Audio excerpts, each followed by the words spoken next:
পরবর্তী 2 তারিখে মঞ্চে আসার জন্য অনুরোধ করছি।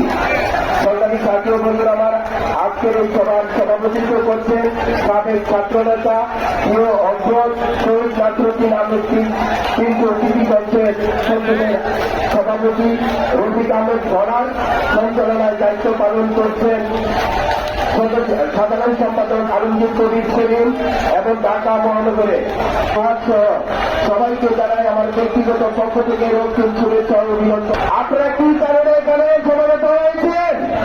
আপনারা কি পিঙ্কুমার হত্যার বিচার চান? তাহলে 2 হাত তুলে দেখান। আমাদের দাবি যদি না মানে প্রয়োজনে আমরা পুলিশের সবাই থাকবেন। আমরা পুরান ঢাকাবাসী ঐক্যবদ্ধ আছি। নাসিরউদ্দিন আহমেদ পিন্টুর হত্যাকারীকে অবিলম্বে অপসারণ করতে হবে এবং চাইলে তাকে আইনের আওতায় আনতে হবে। পুলিশের আইজিপি বাহাদুর আলম সহ যারা এই মামলার সাথে সম্পৃক্ততা আছে তাদের সবাইকে গ্রেফতার করতে হবে।